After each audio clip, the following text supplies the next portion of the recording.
we recording? Yeah. Oh, crap. Sorry. There we are. RIP to the swimsuit edition. Anyways, welcome into Chatt It Up here on the Chatt It Up Sports Network. Greg Larner, Chase Green, and Joseph Guthrie in the mix with you today, boys. The draft was on Thursday and Friday and on Saturday. Beautiful. We were live for Thursday's show. Chase was nice enough to join us about a little more than halfway through or so. Mm-hmm. I jumped off about halfway through, and I just never came back. Oh, he was gone. Yeah, just mingling with the people in the crowd, and I thought it was good to get out there and put a face to what we were doing, and wanted to say hello to everybody, and then just was having a good time with everybody. So I said, hey, y'all boys got it. Chase is there. They're pulling in the mothball guests. And a lot of mothball guests. Yeah, that was just random people on the show. I said, they don't need me anymore. I'm going to just mingle. I was thoroughly surprised with how many mothball guests came and were like, yeah, can we like hop on the show? I'm like, sure, why not? What was it like? Were they knowledgeable football women? Or not so much? No. One of them did question why we weren't watching the NHL playoffs. Oh my gosh! And I was like, well, this is. She did not see the camera because she was like straight up leaning Oh yeah, over. no, Yeah, no, she was. Spatial awareness wasn't there. They had a fun time though. That spatial awareness has been gone for a few drinks now. That's a fact. One too many adult sodas, for sure. So yeah, the draft was on. The draft was on Thursday and Friday and Saturday, and we're going to talk a little bit about that while it's just the three of us here, and then we'll have a very special guest joining us in the second half of our conversation here on this Monday show. But Joseph and Chase, I want to throw this at you guys because you're more the college football fans than I am. I put in the group chat earlier on Sunday in the morning, NFL Game Day came out with their, well, it was Chad Reuter's 2024 draft grades. So I want to ask you guys, who won the draft in your estimation? Who had the very best draft in your eyes? And I know, like, after the first round and you really get into the weeds, it kind of gets a little hazy and whatnot. But give me a team that really stood out to you, Joseph. I'll let you go first, that you thought they just had a really good draft. It's hard to pick one team. Yeah. But I guess because I want to say the Bears because they're drafting out of necessity, but I mean, we knew they were going to pick Caleb Williams, so I'll go away from that. I kind of like what the Eagles did, strengthening up the secondary. I think that was a huge need for them. They signed their receivers back, but Cooper DeJean. It was a good move by Philip. But I mean, they've been drafting well for a few years now, so you kind of understand what they're doing. I think I'm going to go with the Chargers, man. I mean, not to Lad bias, not to dig at you, but really it was the Joe Alt pick. I think strengthening up the line, looking at the way that Michigan was built with Jim Harbaugh, and they're going to move into building in that same philosophy now with the Chargers, good run game, protect Justin Herbert. It's part of the reason that they kind of fell apart towards the end of last year was because Herbert got hurt because he kept getting hit. So you strengthening up the line, you give Herbert time. They did get Bad Lad. Yeah, I'll throw out my bias there. Another weapon for him. Mm-hmm. But I think starting with success for the Chargers is strengthening up the line and protecting Justin Herbert. Because the longer he's in games, the more games he's in, the more chances you have to win. So I think overall I'm gonna go with the Chargers. I think they had a super solid draft. They're very good. And also, I mean, even little things for them, you get a couple guys that come from Michigan, of course.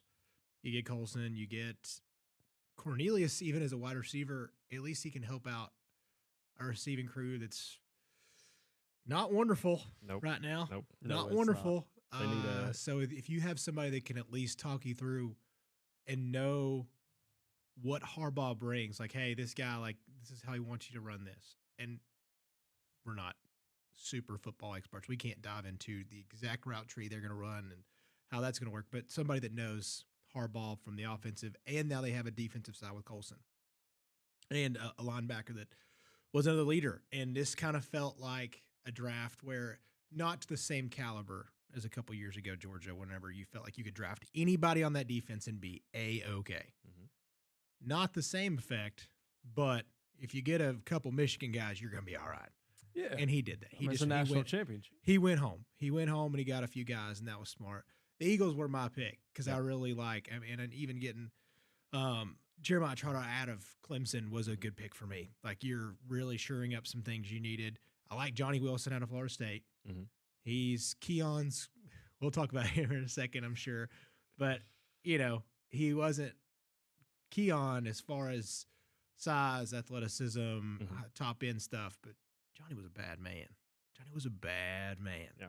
So I thought they did a really good job. I thought, I don't even know much about Hunt out of Houston Christian, but Shipley solid. Get a couple Clemson guys. Good run for them. Cooper's going to be good, I think. Cooper's going to be interesting in Philly. What Des Moines to Philly is going to be way different. Oh, yeah. But you're all right. And they've got Reed Blankenship there in the secondary. A couple of white secondary players. man. Hey, now. The elite whites. Don't sleep on the Eagles. It's going to look different in that dark green. That's right. But, yeah, Quignon and Cooper probably, you're 2 of your 4 best cornerbacks in the draft. Good for you. You did a good job. Plus, you got a linebacker in Jeremiah that's going to be a leader. Shout out to my Titans also because I thought they did a good job this week. Hey, we will dive into the Titans. They did recover from Joel Alt. But you mentioned Keon Coleman. Can I just say, if y'all were to ask me, can I just say the Bills? Yeah, because I just love Keon Coleman. Yeah. Already with his yellow jacket at his post draft press conference. I guess it is official Bills press conference. Yeah, either one. Post draft, first official Bills press conference. But man had Waffle House. He used to eat so much Waffle House. He had the cook's number on speed dial or pinned up to his messages or whatever it is, because he was just like always getting after Waffle House. And I really liked Keon Coleman. I think it's going to be a nice fit there for him. You mentioned already, talked a little bit about him out of Florida State.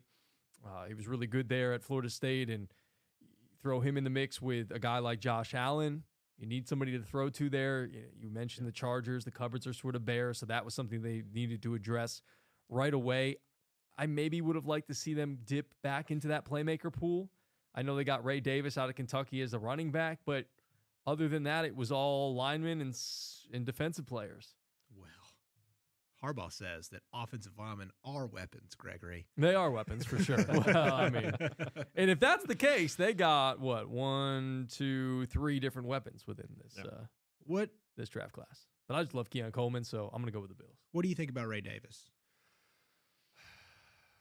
I like Ray Davis. I wasn't crazy about this running back class in general. I like Ray Davis.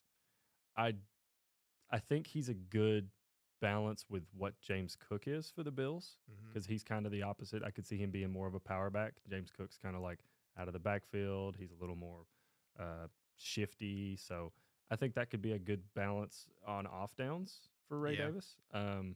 So I think he'll fit in well if they choose to use him that way. Okay. At the Bills. I was kind of wondering about him. Like, all these guys are versatile now. Like, whatever. If you were to put Ray Davis in even like 2004, you'd be like, man, that guy's third down back. Yeah. Well, nowadays he's a power back. So it's different. It's it's to scale. But I think you're right. I kind of like that one for them. Ray's going to run hard. I don't think he's ever going to be your number 1 draft pick in fantasy, but I do think that he's going to be a great balance for them, because obviously they've leaned on this run game now, and you need somebody just in case, because Cook's pretty much all you got there towards the end. But I don't know. I think you still have Josh Allen too. You still have Josh. Yeah, he takes some burden off the run game. True. Who was the best running back in this class in your estimation? Was it in fact Blake Corum? I think so. If I had to pick, I'd say Blake or maybe Corum. outside of Blake Corum. Because, I mean, a couple of guys, you mentioned the guy from USC. We talked about him a little off the air that the Packers drafted. You had Jalen Wright, who went to the Dolphins. Yeah. We can talk about that fit in a moment. You got a guy like Ray Davis. You can probably name more running backs that were in this class than I can. But other than Blake Corum, which running back in this class did you like the best? Because to me, it would be Jalen Wright. I love Jalen Wright. I think Jalen Wright's solid. I think Jalen Wright is more of what you see in terms of running backs coming out of college now. A guy that I don't think fits that mold, but I think could be solid, was Audric Estime out of Notre Dame. Getting hit by Audric Estime does not sound like fun. It sounds like getting hit by like a refrigerator on a cart coming downhill. So I'd probably go with Audric Estime out of Notre Dame. Marshawn, you mentioned Marshawn Lloyd to me before the show. I think Marshawn Lloyd's solid. He's had some injuries in college, so just kind of have to see how that works out for him. So probably Audric Estime and Marshawn Lloyd are solid. But I think Blake Corum is by far the best running back coming out that came out.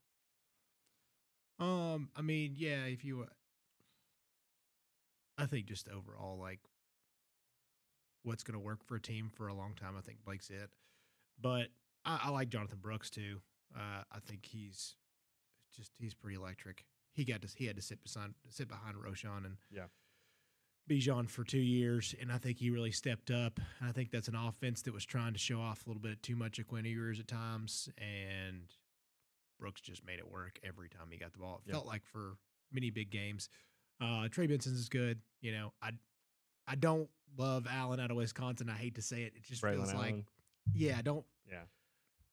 The Wisconsin running back thing always scares me nowadays. You're like, another one of these guys, but they worked for a long time. The Big Ten running backs worked for a really long time. Now it just doesn't feel like it's going to work out.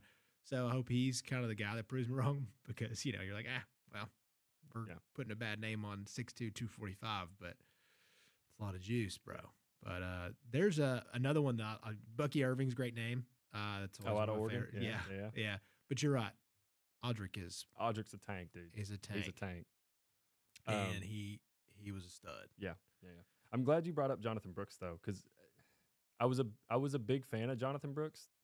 All I'm worried about is, and I haven't read anything that says he won't be ready when the season comes around. Mm-hmm. But that's just is he going to be prepped and ready to roll when the season starts? Yeah. That's really all I'm worried about with Brooks. Other than that, if he comes back and he's 95% of what he was, I think he's super solid. I think he could be a running back in the league for a few years. Yeah. The issues are always coming back. I don't know. I'm so pro new age technology. Yeah. I think I believe in recovery too much. Oh, yeah, no, I'm almost like, Achilles, he'll be back. He'll be back in 8 months. Look at Rodgers. Yeah. Like it legit takes just one person for me to believe that all injuries are going to be fine, which is the stupidest thing in the world, because it's always an anomaly that gets me. Yeah. I'm like, listen, Aaron, and everybody's different. Yeah. True, and true. Aaron and AP, they're all just crazy anomalies. Yes. That's it. Yeah. And it gets me every time. So I believe in the way they can suit up different things and make sure those guys play. And then if they need to get surgery at the end of the season, they'll be just fine. Yeah. All right, before we get to the Tennessee Titans, because I do want to talk a little bit about the Tennessee Titans with y'all, let's talk a little bit about where the Vols landed. We had Jalen Wright was the first Vol to come off the board. He went to the Miami Dolphins. And then we had Joe Milton going in the sixth round, 193rd overall to the New England Patriots.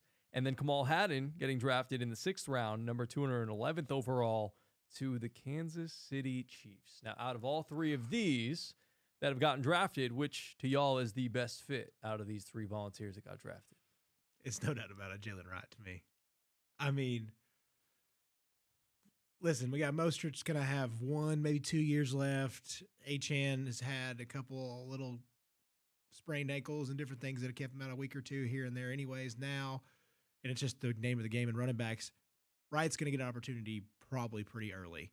And with that speed and that offense, I can't wait. And even if he and Achane split, look what Mostert and Achane did last year. Yeah. Dude, it's going to be electric no matter what. So I'm pumped for him.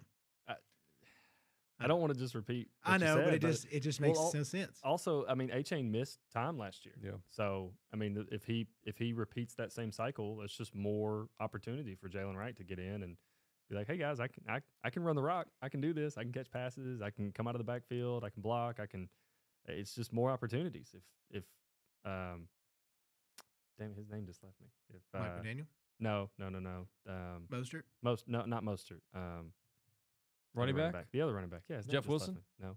Mostert. Devon Achane. Devon Achane, Achane. yeah, sorry. His name's literally Let's just name like every left me. single Miami Dolphins running back. Except that guy. If Achane goes down again for a few games, I think that's just, again, more opportunity for Jalen Wright to get in. 100%. Yeah. It's going to be fun. And if you're looking at, and I'll kind of be the difference here, I really like Kamal Haddon going to the Chiefs.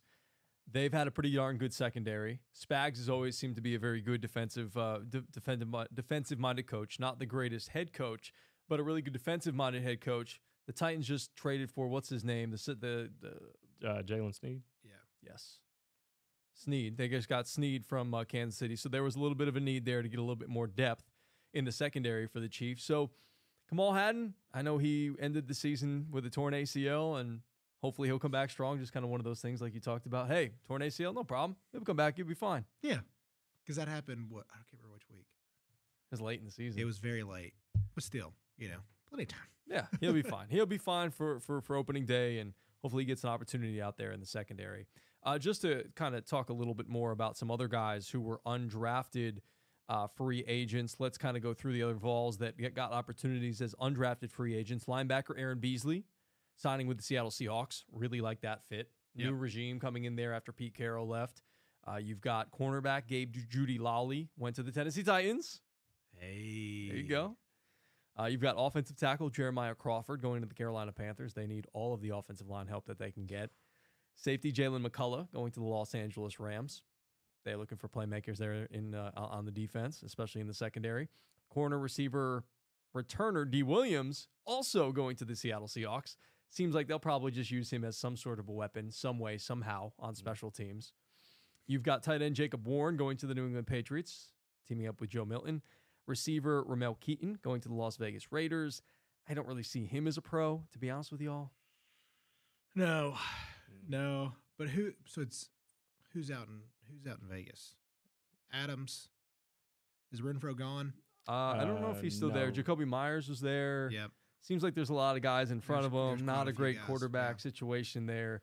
Tight end McAllen Castles went to the Eagles, and then Jabari Small to your Tennessee Titans as well. Yeah, I was excited about that one because that's another person that he could just, if the line's drastically better, you got an explosion out of the backfield right now. Yeah. So I'll take it. I A mean, lot of smaller guys back there. a lot of smaller guys. No, there's no heavy hitters.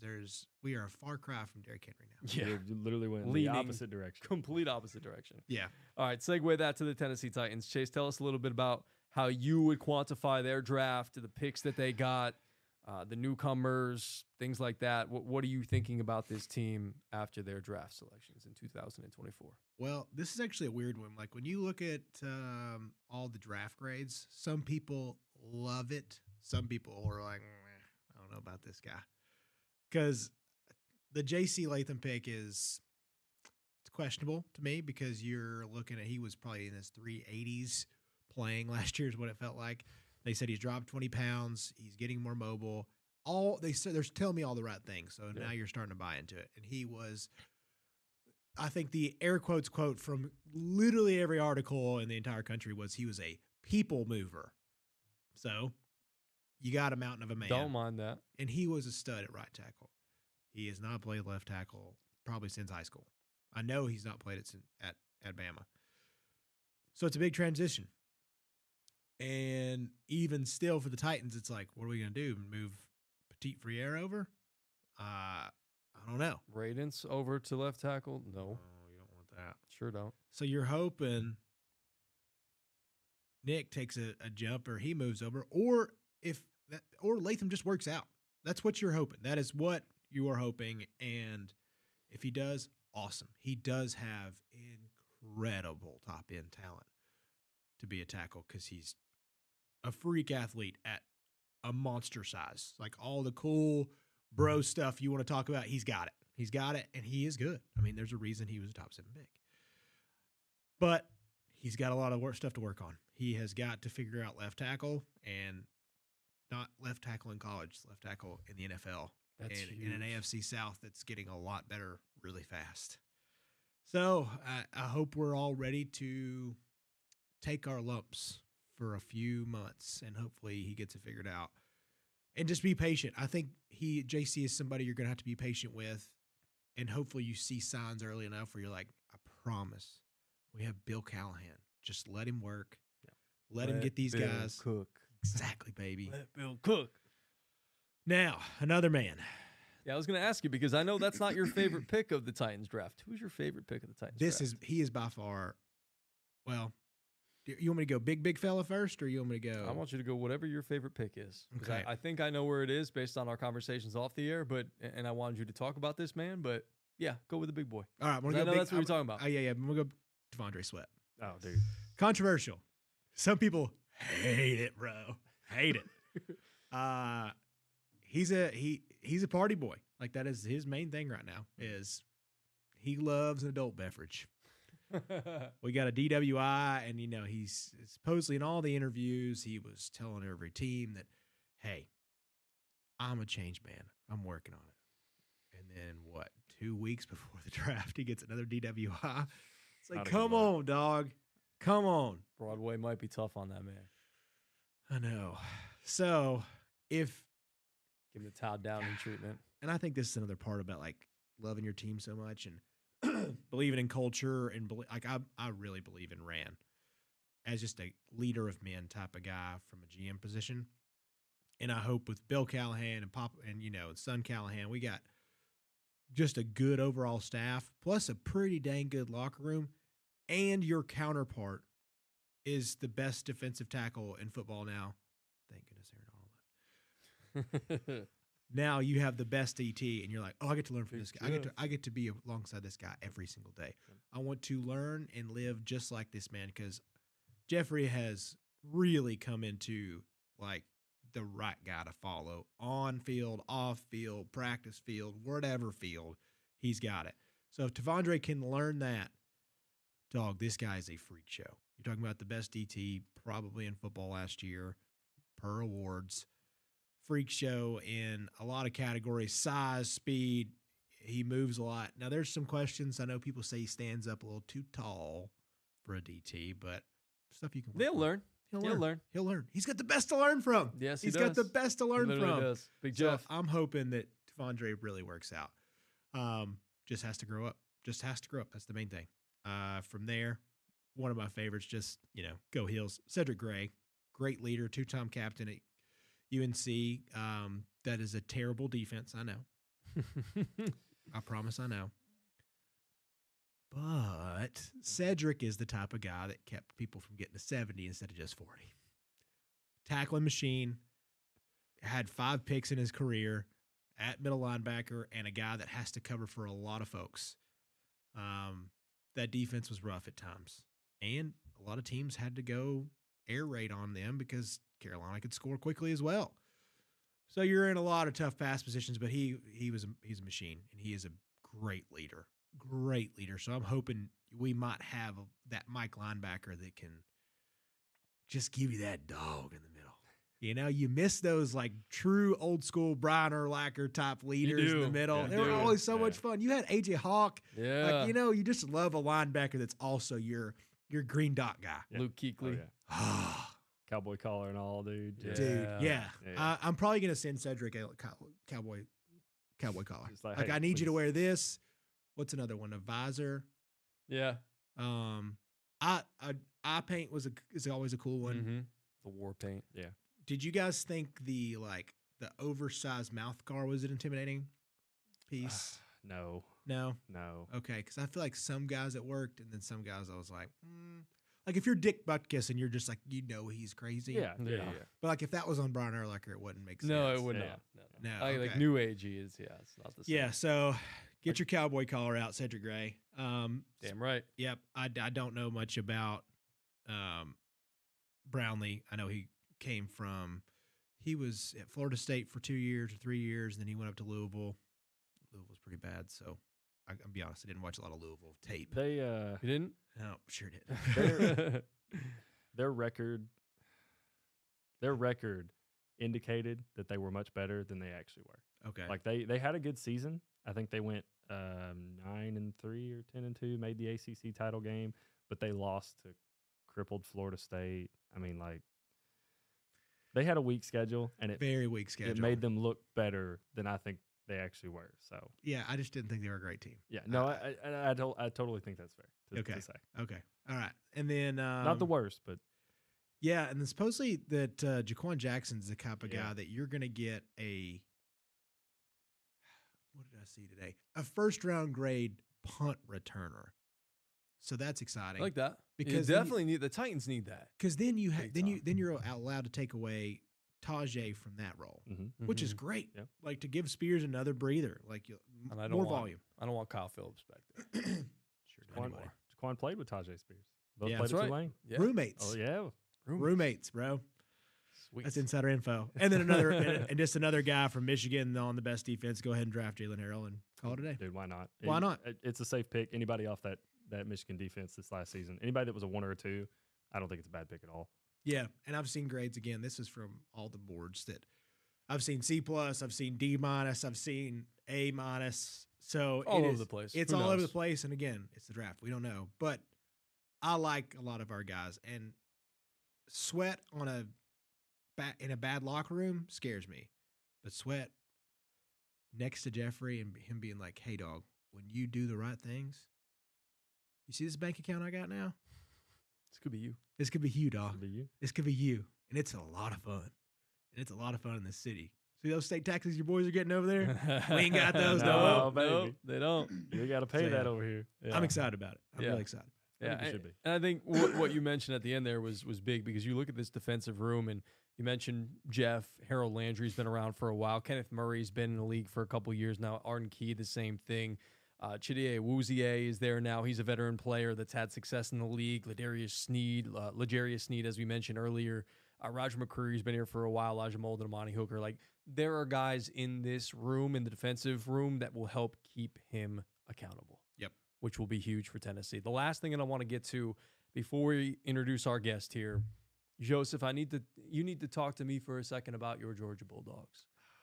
I know you already mentioned Bad Lad and liking the fit there with the Chargers. Talk to me about some other Georgia Bulldogs that got drafted, where they got drafted, and who you like the landing spots of the best.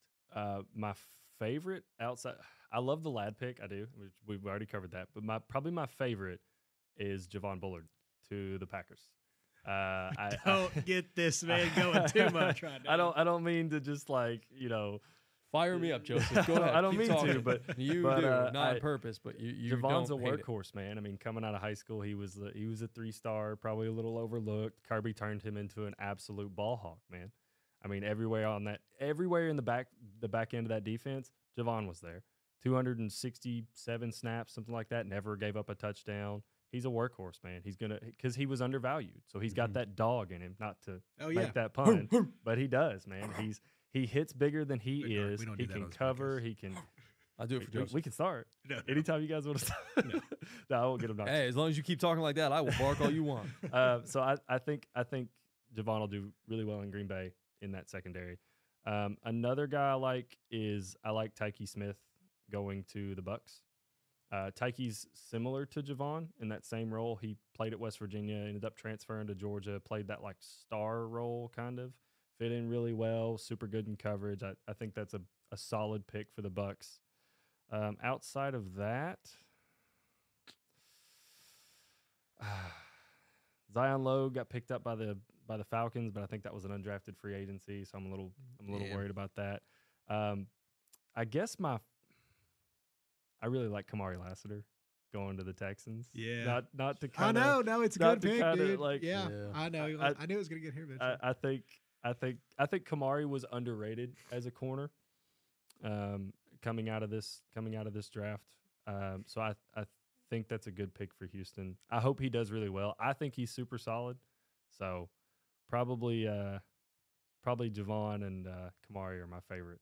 Javon going to the Green Bay Packers and Kamari going to Houston Texans. Probably my favorite 2 picks All right. from the Dogs. Sweet. All right, with that, we will take a quick timeout, and when we come back, we will have a guest, a very special guest that's going to break down the draft a little bit more with us, and we will also get into the NBA playoffs. Hang tight. We'll be right back. Back here on the show. Welcome back to Chat It Up, and it is time for another guest here on the show with us. It's a man who has joined me many a times on The Word with G on ESPN 1420 in Lafayette and ESPN Chattanooga here in the great city of Chattanooga. Sam Dusenberry Jr. of the Sam D podcast, and check him out on YouTube, the Sam D. We were just talking on Sunday, man, and I said, hey, look, maybe we got to get you on the podcast sometime. I didn't know it was going to be this fast, but happy to see your beautiful face and to talk some sports with you. What's up? Man, always appreciative of coming on any of your platforms, and love the fact that I get to chop it up with the rest of the Chat It Up crew, and always thankful for the opportunity, always grateful to come on here and just talk hoop, ball, sports in general, life, whatever it is with you, G. Yeah, I really wish Garrett and Miggy were here because I'd love to have you cook them up like the way Chase and I cooked them up about the what I'm talking 76ers about, and the big Knicks. dog. I mean, Let's do we it. talked about it, but yeah, we'll get to the NBA here in a little while. But let's start with the NFL draft. And we asked the question earlier in the podcast, and I want to get your thoughts on it. What was your favorite draft from in terms of teams this year?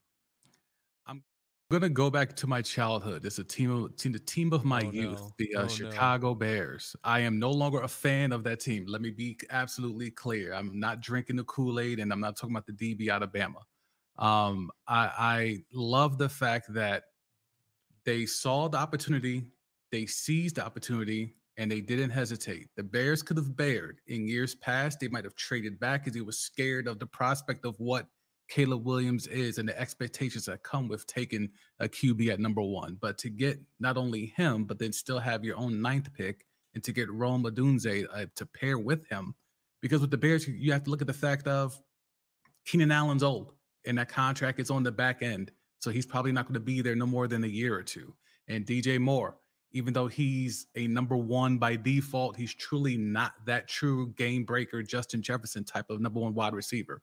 Rome Odunze has the skill set to be a true number 1 wide receiver. So what better thing to do than to pair what arguably could be the best QB prospect in this draft with one of the best wide receiver prospects in this draft. And then, oh, by the way, if they get, 3 and outs or whatever, they drafted the best punter in this draft and probably the best punter prospect of the last 10 to 20 years. So I think the Bears, even though they had limited picks, I think they only have 4, ended up with 5 picks in this draft. With what they were able to do with the picks that they had, I like what they did because I know that franchise so well and I know how down in the dumps they've been for basically my entire lifetime outside of 1 year. I think this is like turning the page and starting with a new era, clean start. Even though I know G doesn't like it because he's a Packer guy, I do like what the Bears did because they stood firm, they took who they were supposed to take, and they didn't blink. No, they didn't blink, and they do have. I'll admit, on paper they have a really nice squad, but again, that doesn't always translate. The Bears sometimes will find a way to Bears. And now, when you look at, before I let anybody else ask a question, I want to ask just one more follow up. When you look at the NFC North in general, Sam, what do you think of this division going forward? You and I and the boys were talking about it off the air. The Lions, most people are saying they got the best value draft class. The Bears, a lot of people are saying they got the best draft class. The Packers just continue to be really solid, and they cured a lot of draft picks. They got some really nice pieces in there. Nothing super flashy, but that's kind of the Packers. And then you have, the Minnesota Vikings who took the middle schooler J.J. McCarthy in an oversized suit. Yeah, I think, the AFC North is like a murderer's row of teams, and all those teams are really good or have high talent level, at least on paper. I think the NFC North is kind of entering in that same type of realm. When you look at what the Packers did last year, in some people's eyes, surprising people, but the talent was there. And then the Vikings, even though, Kirk Cousins and the injury, there was still a team on paper where you feel like they're just a piece or two away in terms of tinkering. And then you have the Lions, who were juggernauts and, look to be juggernauts for an extended period of time because they keep drafting well and they keep, doing nice key free agent signings and trades. Then you have the Bears where, they've been a questionable franchise for a very long time. And they finally seem to have the people in place that are going to stand firm and make the right choice, or at least the right choice on paper. So I think in that division, you have to win now. The Lions are going to have to win now because the Packers are right there. And I think if the Vikings hit with McCarthy and with the other ancillary pieces that they've done, I think they're not that far away. And the Bears are certainly looking to try to win as much as they can right now. But their eye is certainly within the next, 2 to 5 years with Caleb and Rome Odunze on rookie contracts. That seems to be their goal. When you look at this whole division, outside of Jared Goff, this whole division is running off rookie QB contracts. So that window is right now because you want to strike while they're at their cheapest value before you have to go out there and give them, by the time that they're ready, maybe $300 million guaranteed. 300 million guaranteed is a lot. That's a lot of money, but that's where we're headed. It's getting there. It's a lot of money. Speaking of guaranteed money, I got to ask you, you had a good perspective. Michael Penix, Atlanta. Thoughts? Cook if you want to. it was the shock of the draft. I think the Falcons shook up the draft. I think the Falcons made the Vikings trade up to make sure they get JJ McCarthy. And I think that made the Broncos really lock in on the fact that they're going to take Bo Nix at 12. As much as I initially thought this is stupid. Why are they doing this? They just gave Kirk Cousins a bag. But think once you saw how the draft board played out to where it was a rush on QBs. So even though I feel like Michael Penix is a first round talent, I don't think he's number 8 overall. But if you don't take him, you're going to be stuck with the prospect of Bo Nix or JJ McCarthy. I think you have to do it. So while I initially was like, this shit don't make no sense. This is wild. And then I took a step back and said, well, look, the QBs that were taken after him, the Falcons clearly don't think that those guys are better than Penix. So if you know you have your guy and you're at 8 and you're locked into that spot and you're hoping to not be at 8 ever again for the foreseeable future anyway, then you take your guy. And when you're looking at what they've been able to do with the 8 pick, you're looking at, Penix now, Bajan last year, and then Drake London prior. Like, you hope that's the nucleus for the next 5 years. Like again, you got all these guys now on rookie contracts. You're hoping that's going to be the future. That's going to be the linchpin of your offense for the foreseeable future. So I'm not mad at it. Kirk Cousins will be a bridge QB, but here's the problem, guys. And I love to talk about the contracts. There's no out in Kirk Cousins' contract until year 3. Mm-hmm. And the cap hit in year 3 is damn near $60 million. So you would want to get out from underneath that contract after the second year. But what if Penix is ready at the beginning of that second year? What do you do? Do you have a legit QB competition between Kirk Cousins and Penix in the second year of that 4-year deal? That's really 3 with Kirk Cousins. That's going to put a lot of pressure on Raheem Morris and Terry Fontenot to really kind of like get this thing navigated. What's the map? When does the transition happen? To me, this is not Aaron Rodgers and Jordan Love. This is not Kurt Warner and Eli Manning back in the day. This is not Tom Brady and Drew Bledsoe. This is his own unique thing where you literally just gave this man $100 million guarantee, 180 total value if you add in the funny money. And now you're going to go take a QB for 16 more million at the 8 spot. Like it doesn't make sense, but I understand. So it's like one of those things where I don't know if I would have done it, but I understand why they did it because clearly they didn't want JJ McCarthy or Bo Nix. So when you're talking about this, before I let Joseph go, I did want to just say this. You mentioned Kurt Warner and Eli Manning, and then Jordan Love and Aaron Rodgers, and even Aaron Rodgers and Brett Favre. I know the caliber there is a little bit different from what we're talking about Kirk Cousins and Michael Penix Jr., but it almost feels like, and that was my initial message to Miggy as I was sitting next to him while we were watching the draft together at the draft party out there at Hotel Clemens. Shout out to them for a fantastic draft party that we were able to have down there. But it does sort of feel like the Packers sort of mindset of, hey, yeah, we do have a veteran established quarterback, but this man is coming off of a torn Achilles, and he's coming back from injury. He's 35 or so years old. I know you just gave him a lot of guarantee money to be the guy there, but I think in this day and age where we're ready to just sit there and rush everybody into trying to start to play really quickly, I like this move for the Falcons. And like you said, it's understandable to get him in the mix, allow him, while he might not be the 8th overall pick talent-wise, he's still a first-round drafted quarterback. Get him in the mix, get him in that young nucleus you talked about, and give him some time to marinate. And maybe it's just me being a Packers fan because I'm just so used to this shit, but it seems to have worked. So why not the Falcons? Why not set themselves up for future success? They have enough talent here right now to win. Why not also try to set themselves up for future success?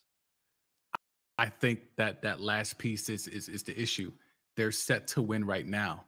And me and you used to talk on your show. I felt they should have made the playoffs the last 2 years, if not win that division outright, at least the wild card. They had it on paper, even though the QB position was a weakness, even though the head coach was a weakness. I felt with everything else, they could win in spite of that. And they almost did. But I think because you have to strike now, while Bajan's on a rookie deal, while Drake London and Pitts is on a rookie deal, while some of the core pieces on that defense are on manageable contracts, I think you have to strike now because that division is still winnable. But that might not always be the case. Like by the time Penix might be ready or when the transition happens, let's say it's 2 to 3 years from now, are we certain that division is going to be that winnable in 2 to 3 years? So the window to just automatically run that division might be closed. So that's why I thought maybe with that 8th pick, you try to enhance what you already have or build upon what you already have as more of a win now move instead of, well, we have a new QB, so we'll go ahead and take the future QB and not worry about that. So to me, it's really a mindset change, because to your point, other teams have done it, but I just feel like in this scenario where a team is close to winning, like your Packers were still winning. So even though Rodgers had to deal with his heir apparent, they were still winning. Even when it was Brett Favre, they were still winning. The Falcons have not been winning. So you're trying to change the culture in terms of we are a winning team. We are an organization that is competent.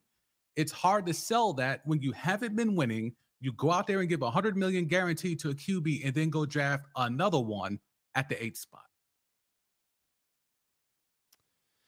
Oh man, I love everything you're saying, Sam. I do. Oh, thank you. And with you bringing up Penix and him going to Atlanta, I did kind of want to jump back. And when you said Arthur Smith being a weak spot at head coach, it made me wonder, how many years do you think Eberflus has? Because I've heard people say, you know, if the Bears don't get it right at this point, they don't get it right with Caleb, they didn't get it right with Justin, like, are the Bears just cursed? How many years do you think Eberflus has to get it right with Caleb? I'm stunned he's still there, to be quite honest with you. I think this is his last year. I think he has to. The defense made strides last year. Problem is, it had nothing to do with him. The defense made strides once Ryan Poles went out there and made a trade for Sweat, and Sweat came in there and was a wrecking ball for the back half of the season. And the defense showed improvement around that once they got someone who could get home and get pressure without having to blitz every damn down. So Eberflus to me is a lame duck coach. It's a miracle he survived. I think he's much like we had bridge QBs. I think he's a bridge coach. I don't think when Caleb Williams becomes whatever he's going to be in a positive way, Eberflus will not be there to witness that in Hallis Hall. So I think it stunned me that they damn near cleaned house with all the other coaches, all the other coordinators, yet they kept the head coach. So to me, that's strange. That's weird. But again, this is the Bears we're talking about. G can attest to it. This is a franchise that continuously makes head-scratching moves every year or so. So Eberflus should not be there, but he is. But I think this is his last season at Hallis Hall. Unless you get a 50 touchdown Patrick Mahomes full year starter type deal from Caleb, which is highly unlikely. Unless it becomes something like that, I think he's gone, because quite honestly, he should have been gone. He should have never made it to even be able to shake Caleb Williams' hand, to be quite honest. Well, I feel like Poles gave Caleb a wonderful opportunity. It's like, what would your over-under be for wins? Like, let's say they're 11 wins. And I'm not trying to put him in the Texans category next year, but let's say they're really close to that. Let's say they're really close to the Texans last year. And you might not have CJ numbers, but you're really close if you're Caleb. Does Eberflus stay then? I hope Ryan Poles, who has shown that he's going to take his guy no matter who it is, he stands firm. He's making the tough choices. I hope he is strong enough to know no matter what the success is this upcoming season, Eberflus still has to go. Because even though you can make a case that if they have a successful season, he could play a part of that. If you watch the team, if you watch how that organization has run, this organization was on the verge of a mutiny last year. Go Google why the Bears defensive coordinator was let go and why he was let go during the season. I'll put it to you like this lightly. It has a lot of Deshaun Watson type vibes. And they tried to keep that thing under wraps. And it was like a thing for like a hot minute in Chicago. And then it just magically disappeared from the headlines. And there was other stuff happening. I won't go too further, but because I can't say stuff on the record, but there was a lot of stuff happening with this coaching staff. Eberflus is the one that brought all these guys in. So even though he gets to have a reprieve by bringing in some new guys, it still goes to the fact that when you got your first head coaching opportunity, the people that you brought in were train wrecks on and off the field, and especially in terms of professionalism. So when you add in that stuff in terms of, well, you have Caleb Williams, who we talked about before we came on, someone who moves a little different. And then you have some other people on this team who are definitely strong personalities. I don't trust Eberflus to be able to control that locker room, not one bit. So I hope Ryan Poles understands that. He talks a good one. He's stood firm on some things that make me think, well, maybe he knows what he's doing. But let's be clear, he also was part of the group that allowed Eberflus to keep coming back year after year after year. So Eberflus should not come back no matter what. But Ryan Poles may have a weakness, and obviously he has to report to the McCaskey family, the ownership group. So there might be some stuff there at play as well. And that's something that we talked about at the draft party as well. I know before Chase got there, we were talking about it in terms of the Bears and Eberflus. Is he going to be the right guy, or is he a net negative out there at the head coach spot? Now, I wanted to bring this up, and this could be a question for the entire room because we didn't talk about this in the first half of the show, but I wanted to pose it to you, Sam, maybe while the guys think about it. We talked about who won the draft, who lost the draft. In your estimation, in your eyes, who really effed the draft up the most? I know there's one specific franchise that we talked about off the air who might have the worst quarterback room in the history of the NFL, but where would you go in terms of the worst draft class for any team in the NFL this year? I'm going to be really petty here. Do it. I'm going to go with the Baltimore Ravens. Do it. And the Ravens are our organization from Ozzie Newsome to Ernie Acosta, who, is known as they know what they're doing. The Ravens lost in the AFC Championship game because they couldn't score. Or, excuse me, second round because they couldn't score. Mm-hmm. And they had a chance to improve the offense. Odell Beckham's gone. It didn't work out. It was a nice idea. It worked at times, but not really. Zay Flowers, to me, is not a true number one wide receiver. Bateman has been a bust up until this point. And they're sitting there towards the bottom of the first round, and they go DB. Now, while I understand why they went DB, I know you want to help Cal Hamilton, who is all world. I feel as though their number one priority should still be, let's help Lamar Jackson. Look what he did when he had just a little bit of help. We gave him an incremental boost in help. Another MVP year. Keon Coleman was sitting right there. Adonai Mitchell was sitting right there. It was a lot of receivers that were sitting right there that I feel could have came in and made more of an impact than Odell did all last year. And while I'm nitpicking because it's just one pick, and I think the rest of their picks were okay, that one pivotal pick to me is a blown opportunity because they're this close. They were right there with the Chiefs. They were this close. And they could have been the one hoisting up the Lombardi. And the Lamar critics would have had to shut the hell up. But because they have not improved this roster, even though they brought in Derrick Henry, that's great for ground and pound. And maybe you try to do some RPOs, but y'all would know better than me. I still feel like stretching the field vertically, giving him a bigger target, a big number one target outside of Mark Andrews on button hooks all day. I feel like they blew an opportunity there to really, I mean, y'all saw Keon Coleman at the Bills, the presser. Yeah. He's magmatic. Yeah. And the film, don't get caught up in the 40 time.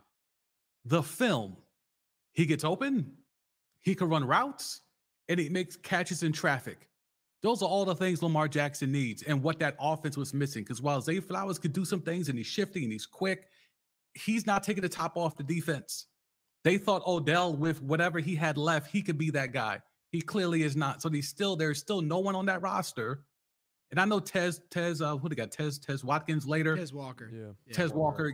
I know he's fast, but to me, you're taking someone who was ranked.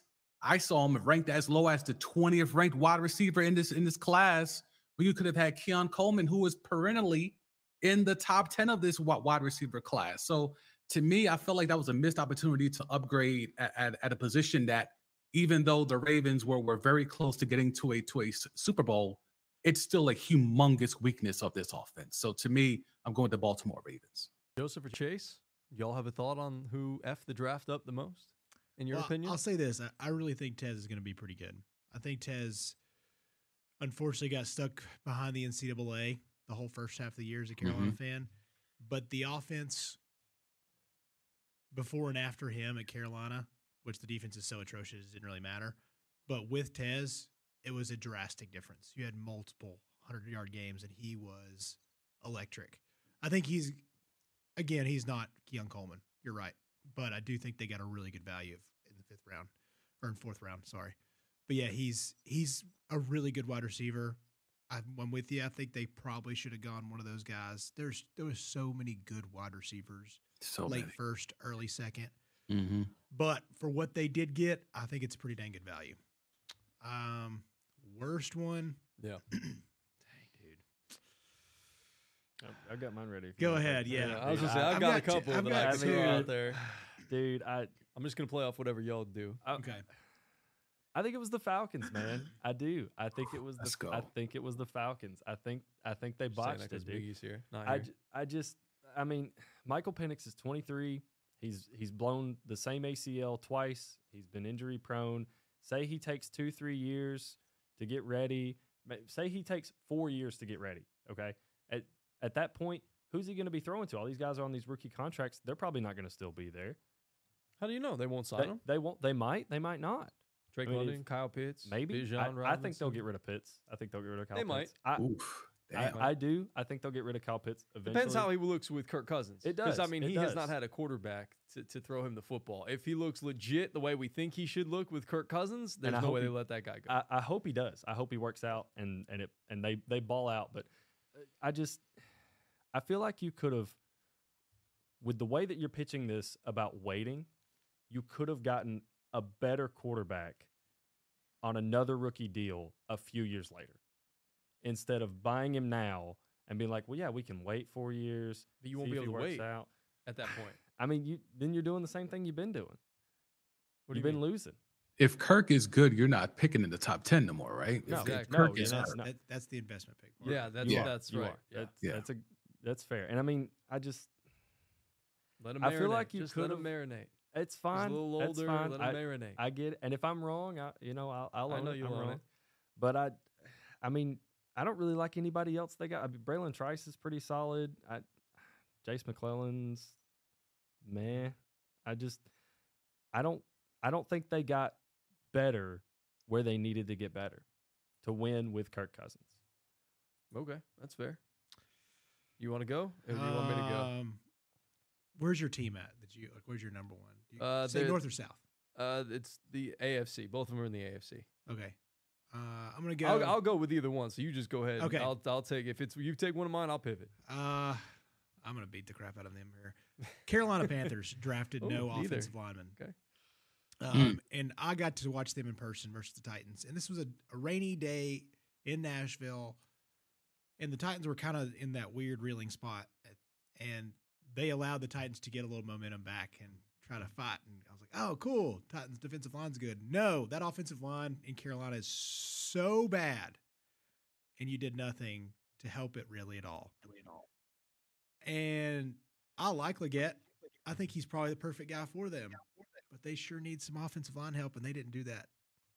Not one guy, right? Not one guy. Corners, defensive tackle, wide receiver, running back, linebacker, tight end. I don't understand it. I don't get it. That's my Carolina Panthers, again, probably the worst, like the least liked owner in sports right now. And now they have one of the worst drafts. So And that's saying something.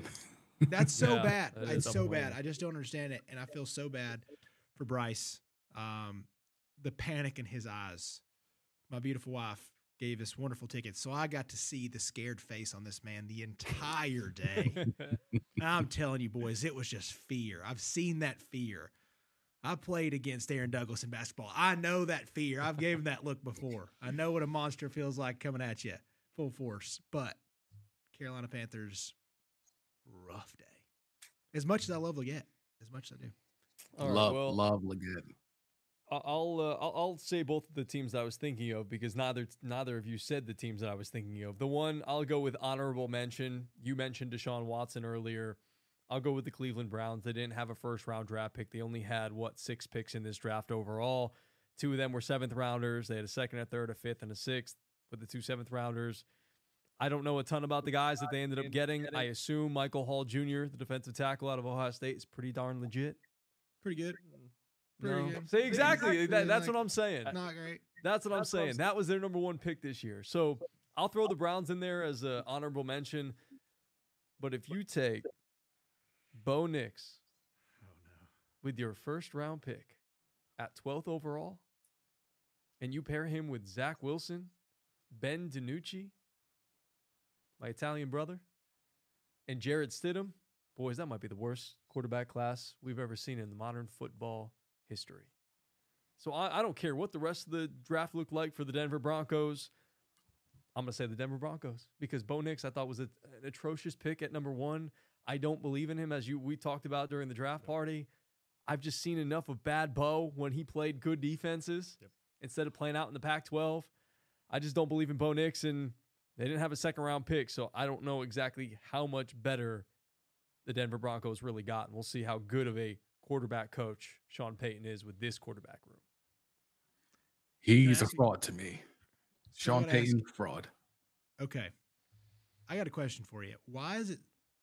For me or for Sam? All of us. Okay, this is the group here. To the room. Why is it so hard to forgive Penix on his Indiana days? But for me personally, I can't get over Bo at Auburn. Can't. I'll never get over it. But I've kind of looked past Penix. And they were really close.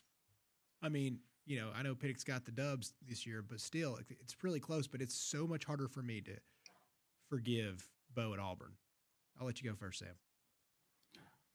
Well, because one is Indiana and one is Auburn, maybe? I guess. We all watched him at Auburn. I never watched him in Indiana. Yeah, I definitely did not have a vast watching history of Indiana football, period. So I had to go back and kind of watch some tape on Penix at Indiana, and you definitely could see a lot of bad habits, a lot of bad traits.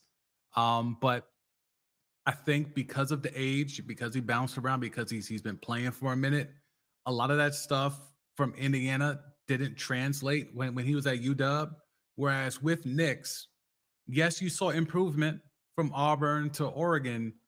I still saw some of the mistakes at Oregon that he made at Auburn. So I think while there was improvement, you still saw kind of like the Josh Allen thing. You see Josh Allen has improved, but every once in a while, he'll still remind you of who he used to be. I think that's kind of what I saw when I went back and watched a lot of games of Bo Nix. It's he's making less mistakes, but he's still making some of the same mistakes, just not as frequently. Whereas with Penix, I kind of got a vibe of, oh yeah, you were really wilding with your throws. Your decision making was just not good at all. You were erratic, and you saw damn near none of that when he got to UW. So that's what it is for me. Plus the whole it's Indiana versus Auburn thing. But to me, that is what I saw. It's nationally televised games. I mean, you saw Bo play LSU, Georgia, and Alabama every year on Saturday on CBS. That's it fair. was marketed everywhere. Who's watching Indiana play Michigan State outside of Indiana and Michigan? Who's watching Indiana play Purdue? Nobody. Outside of Indiana and Purdue fans. So Bo's failures and Bo's struggles were just more nationally televised. So it's deeply ingrained. You're like, oh yeah, this dude, I've seen him play NFL players. It wasn't pretty. He moves out to Oregon and he plays some. I mean, I'm not going to say the Pac-12 didn't have NFL players. They definitely did. Yeah. But you're not playing a starting 11 in the NFL at some point. And you're not doing it every other weekend. Auburn, and I'll say this, as much as, I am a Georgia fan, I will defend Auburn. They have the hardest schedule in college football. Not this upcoming year. Florida got screwed. Florida got absolutely screwed. But year in and year out on a consistent aggregate basis, Auburn plays the hardest schedule. You got to play Georgia and Alabama every year. How many other teams are doing that? Yeah. Are they going to do that in that new model? I think they, I think they are. I think they kept Bama and Georgia. I don't think they kept LSU. Okay. So we'll just have to pour Yeah, over. it just feels like everybody, all the draft experts were just like forgiving Penix way easier. And I think y'all are right. I think it's just the nationally televised. And my gosh, you could bank on 15 for 27 or 15 for 30, 146, one pick, one touchdown, and maybe a rushing touchdown. But if you get that rushing touchdown, you're probably getting your second pick. Let's just be honest. Like Bo comes with stipulations, and it's usually a positive and a negative at the same time. Yeah. Bo knows. Bo knows. That's Bo knows right. how He to sure throw does. picks. He sure does. All right. Do y'all have any other football questions? I'm good. We can. All right. Let's move on to the NBA then. Let's go to the association, Sam.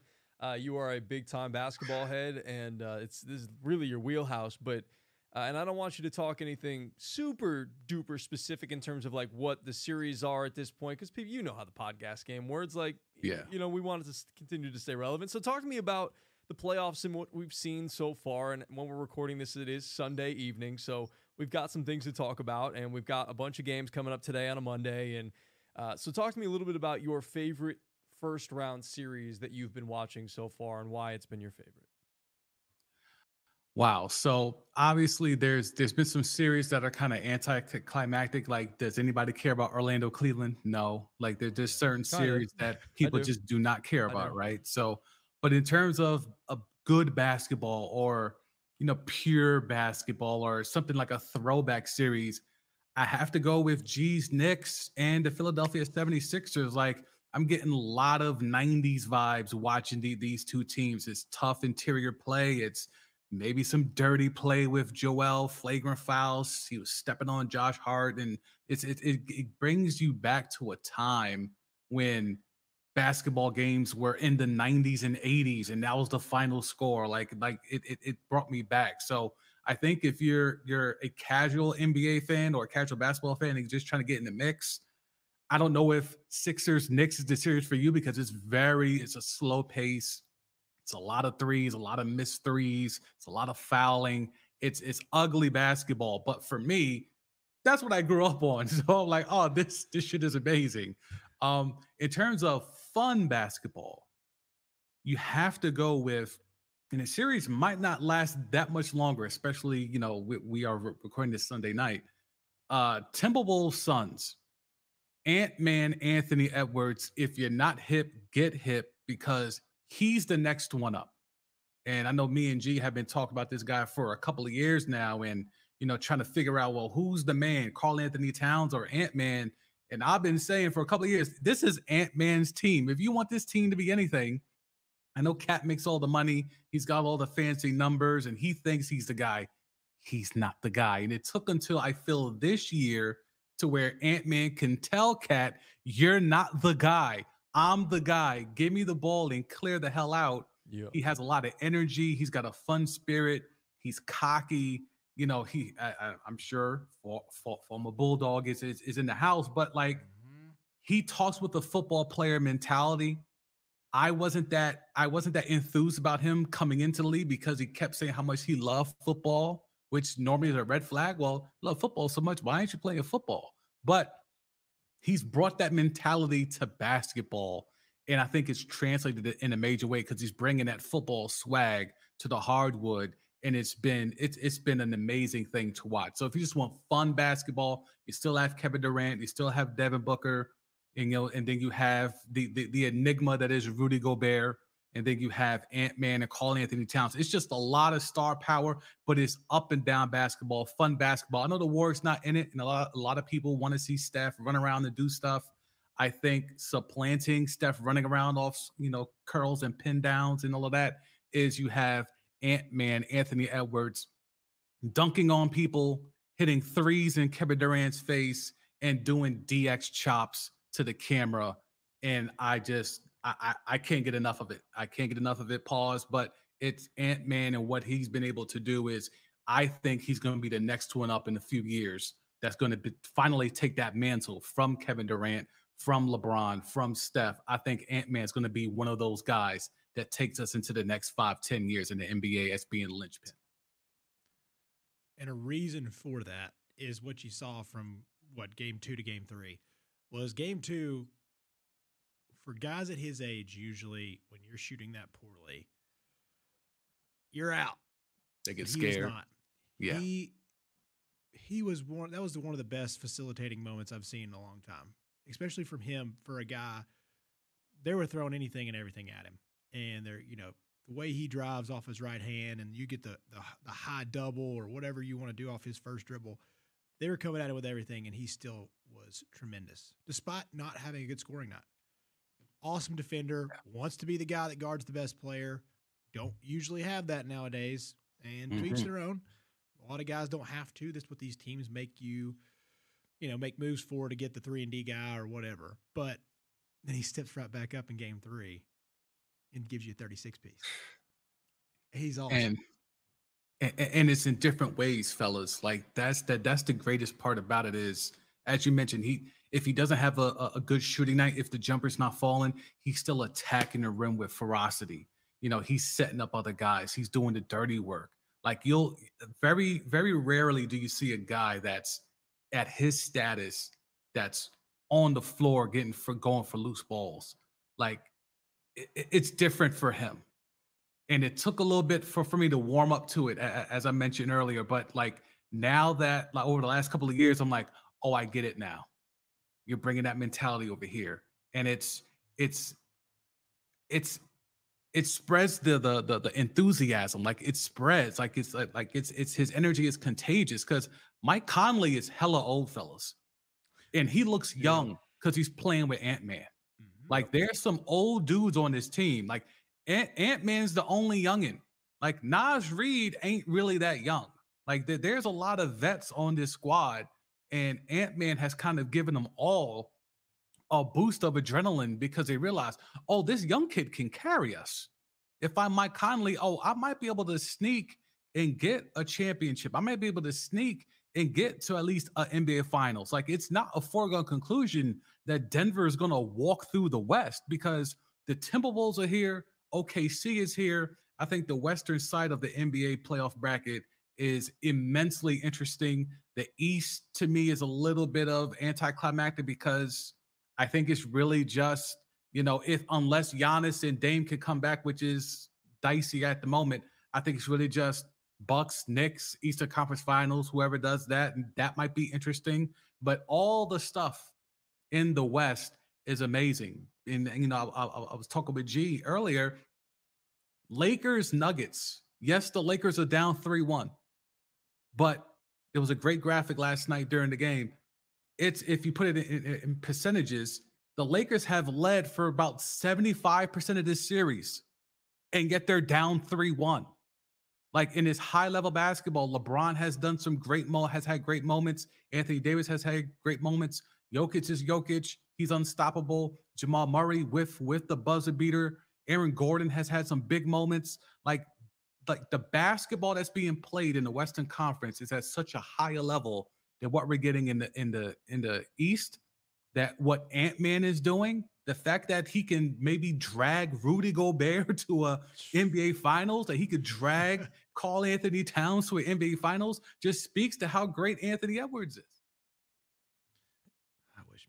I wish Mickey and GT were here to hear you say all this wonderful things, but me and G have just been spewing knowledge for weeks now, and those two just don't get it. They just don't get it. They don't know ball. Some people don't know ball, man. That's what he said to me earlier today. He said some people watch ball, others know ball. We love you, Miggy and GT, but get on our level. Miggy should know better. Miggy should know. Even Garrett, he grew up playing against Marcus Smart. Like he played high-level basketball in high school. Really? And he's still not. Wow. They're still on the Sixers and 6, which is now impossible. Wacky. Yeah. Wacky. So we'll see what happens with that. Talk to me a little bit about, you talked a little bit about the East. I did want to talk about my Knicks for a little bit. They don't have Julius Randle. I've had some people say, or heard people say, oh, the Knicks are maybe a little bit better or a little bit more efficient without Julius Randle because he does become a little bit of a turnover machine. But talk to me a little bit about what you're seeing out of this Knicks team. Even without Mitchell Robinson on Sunday, they still find a way to get a win. I know Joel's hobbled, but Jalen, who was off of the first couple of games, he rebounded the last 2 in Game 3 and Game 4. Talk to me about this Knicks squad and why you believe they're a team that could get to the Eastern Conference Finals. And again, to me, and I said this to you earlier, I would take that as a Knicks fan as a successful season if we can get ourselves at least back to the Eastern Conference Finals and win a game or two against the Celtics, or somehow win. That would be incredible. Hey. The Knicks. I know you're there it goes. I know you're Chief Nick Hater number one. Chief Nick Hater number one. I know you are. Try to just be as honest with me as you can. Like, I know you have the bias towards the Knicks. You lived in that area for a very long time. You have a lot of friends that are in the group chat that are Knicks fans, and there are a lot of annoying Knicks fans. They're very annoying people. They're super annoying. After one win, they were chanting in the streets of New York, we want Boston. I'm like, can we just win a playoff series or two? Come on, guys. And they're still saying F Trae Young. And Trae Young is living rent free in a fan base's heads. That shows you how low the Knicks have been. That Trae Young, who should be traded, by the way, who's been saying that for 3 years anyway. Trae Young is living rent free in this fan base's heads, and that just goes to show how low the Knicks were and where they're trying to get back to when they heyday of the 90s. Again, a heyday that never included a championship, by the way. Their real heyday is about 60 years ago. But that's your mouth. Go New York, go New York, go. That's it. And they get beat by the Houston Rockets, and then they get beat by the San Antonio Spurs. Okay.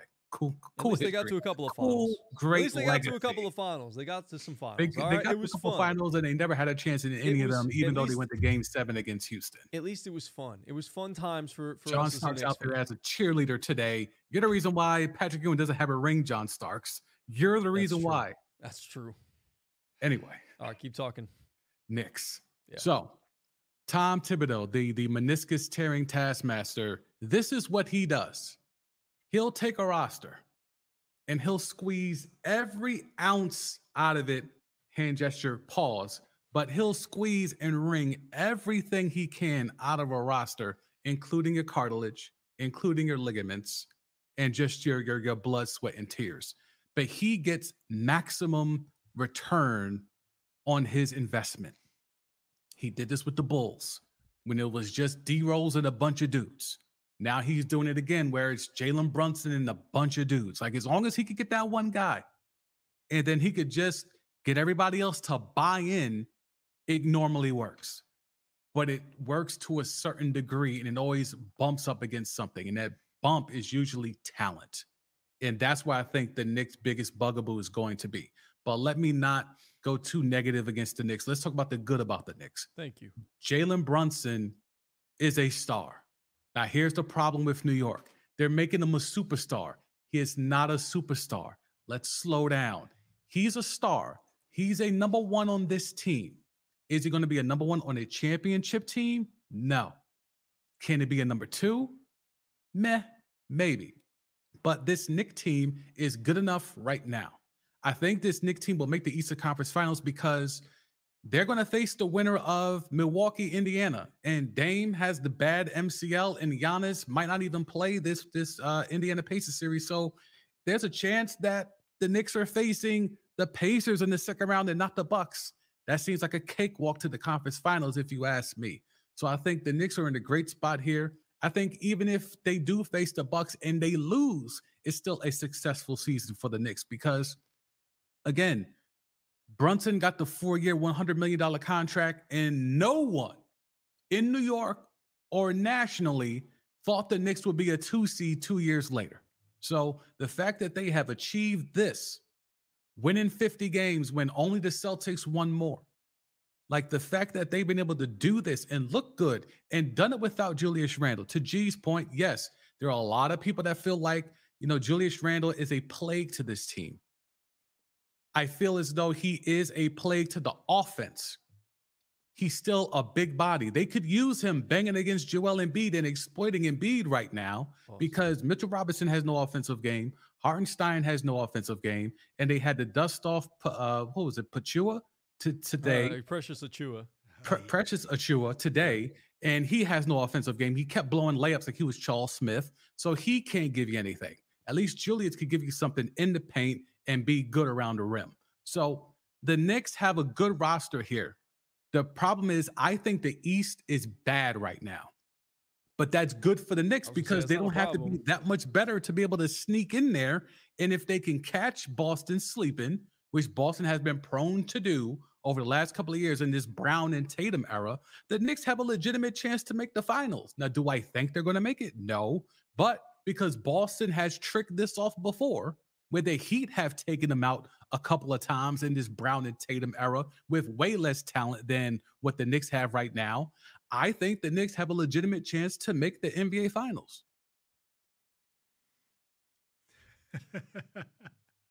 Are you happy now, G?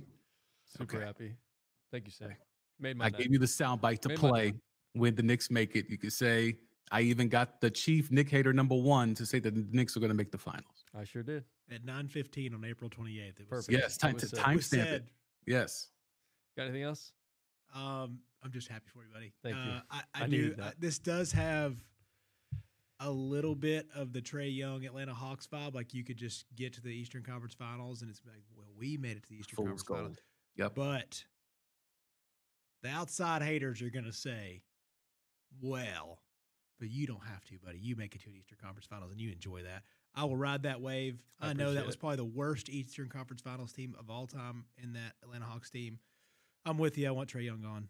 See you bye. I had a good run. I understand what you mean to the kids. I don't care about the kids. There you I go. want Basketball. championship basketball. Yeah. Yeah. That's all that. The Hawks are such a disaster. They could lose both Murray and Young this offseason. Probably going And then they're stuck with who? Jalen Johnson, Yep. who G knows. I've been very high on him.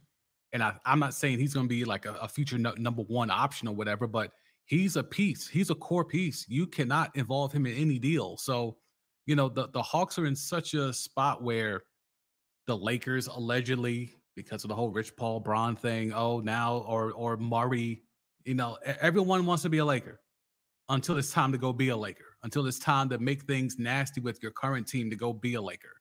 Only AD has done it successfully. There's been a lot of others that have been threatening to want to be Lakers, and then when it comes right down to it, they don't want to be Lakers because of the pressure. So Trae Young, you want to do the shimmy stuff in LA? Cool. But you got to make a stink in that organization. Are you willing to do that? Are you willing to take the hit in the media, locally and nationally, to want to be able to go be a Lake Show and run with Bron?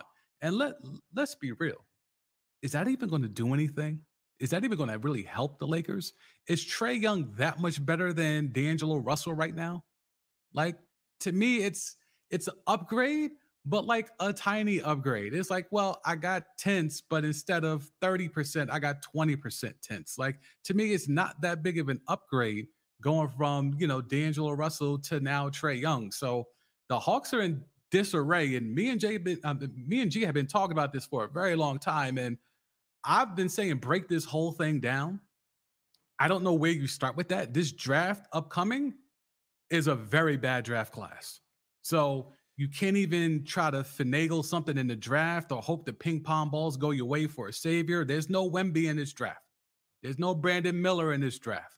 So the answer is not even in the draft if you're the Atlanta Hawks. So if you do press the button and trade either Murray or Young or both, you have to get a haul in return because there's nothing coming down the pipeline, you know, in terms of the draft where you can try to be Presti and have a multitude of first round picks and hope it turns into something. So the Hawks are in disarray, but even if they are in disarray, Trae Young, you want to go be a star and put up real numbers that matter, you got to get the hell out of Atlanta.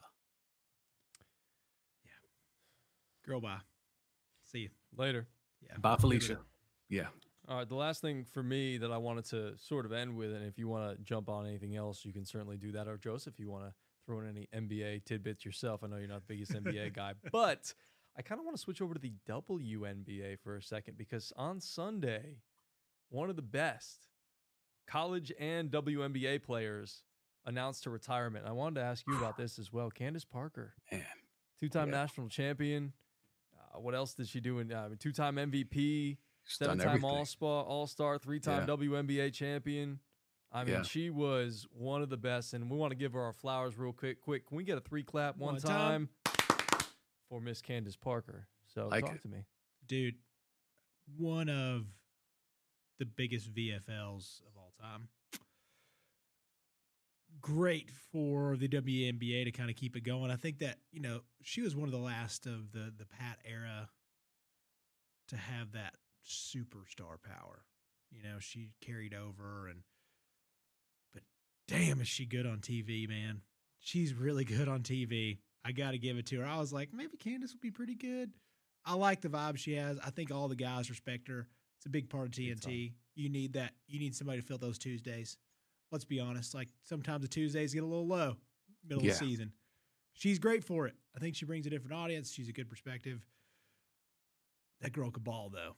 She was one of the first, because I had friends that were on the male practice team when she was there, and that was the first time. I was in high school, and so I was like, wow, I think I could. You're a stupid 17-year-old. You're like, I could take Candace Parker, even though she was 4 inches taller than me and probably a lot stronger even at that time. And you're like, I could take Candace Parker. And then my boy Andy was like, no, you couldn't, dog. He's like, I'm 3 times better than you, and she works me every day. Every single day. She puts me in spin cycles, and I'm, and he was, I think Andy's like 6'4", about 240. So he was like, no, you can't.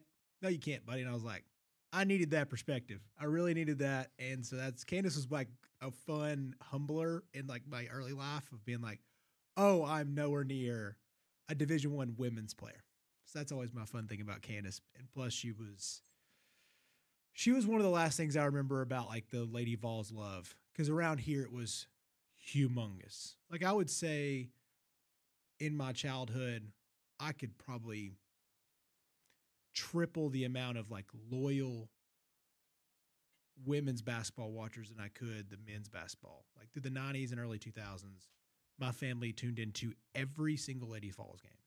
My uncle like worked at the stadium, and he had plenty of money. Like, he needed this job. He was like, I just want to go so I can get a free ticket and host people because I love this team so much.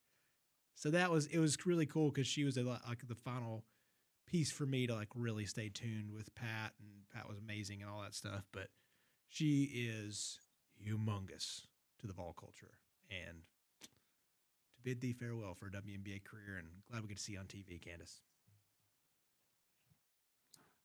Absolutely amazing player, absolutely amazing woman. You mentioned that you thought you could take her. For me, I just wanted to take her out. I wanted to take her out. Candace Parker is a fine woman. Yeah. Sheldon Williams, I don't know what the hell you did, man. I don't know what the hell you did, but salute, and also F you, because now she's playing for the other team. But anyway, Candace, as a basketball player, immensely skilled. She could dunk. And I think for me growing up, and real quick, she was after Holslaw, right? Yeah. Yeah. So I first started really tapping into Vols basketball because of Shamika, because she's from Queens like me. So I wanted to watch her play. I saw a couple of her games in high school and wanted to watch her continue to play in college. But then when Candace showed up, it was like another level, because she was tall, she had post moves, and she could shoot from the outside. Like, it was like a complete package. Like, sometimes when you see Anthony Davis, he's a big, but he was really a guard. He had guard skills and just had a ridiculous growth spurt that turned him into 6'10", 6'11". So I saw a lot of that with Candace, where she was tall, but she had guard skills and she could take you off the dribble. She had the hezzy. Like, she had a step back before Harden was made it a thing. Like, Candace Parker as a basketball player, I think she was Rookie of the Year and MVP in the same year. That shows you the quality. Rookie of the Year and MVP. Imagine Wemby coming in this year, Rookie of the Year, guaranteed, but also being the MVP.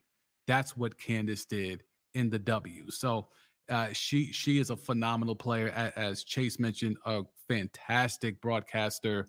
She brings a certain level of brevity to the broadcast. She's just phenomenal all around. I got a chance to meet her when I used to work at Bleacher Report for a little bit. So great in person as well. No ego. We'll chop it up with you, or chat it up with you, if you will. Just talking basketball or just casually checking in. Great person all around. Phenomenal career. I would have loved to see her play with some of these youngins and just see that kind of a matchup, like her versus Angel Reese would have been something dope. Even if it's, like an all-star game scenario or whatever. But just her and her impact on the game is immense. So salute to Candace Parker, and I think it's a great transition to all the new generation of hoopers that are coming into the W. Like the W is going to be a pivot point to where we may be breaking down WNBA playoff games in a couple of months. Like it may be that crazy to where we go from a sport that let's be real, is non-existent to most sports fans to where no, we got Caitlin Clark and she's the fever, has the #1 seed, and like it could be that quick to where it's going to capture our attention with so many great hoopers. And it's because of players like Candace, because of players like Shemiqua Holsclaw, and going back further, Swoops, even back further, Cheryl Miller and Nancy Lieberman and all of them. Like they have pushed the game forward bit by bit. And now we're getting the huge apex jump with Caitlin Clark and all the other rookies that are coming in. So it's a fantastic time to tap into the game of women's basketball. It's at a great place. It's got nowhere to go but up. Very well said. The WNBA is on the rise. Can't wait to see what happens to that league and the infusion of exciting young players that are sort of coming into the league in this new generation of players. And you're right, we might be talking about that as well, like we are the NBA Finals, because there are a lot more galvanizing figures here that a lot more people are tapping into. But you just alluded to a bunch of the older players and the older generation, and that were really, really solid, good young players back in the day, and really carried the WNBA and helped it really get up off the ground and do its thing. And there are a lot more players that we didn't mention or name, but shout out to them who came before the ones that are here now with Caitlin Clark, Angel Reese, and players along those lines. But real good stuff, Sam. We appreciate the time as always. It's been great to have you on the show, talking about the draft, talking about the association, talking a little WNBA as well.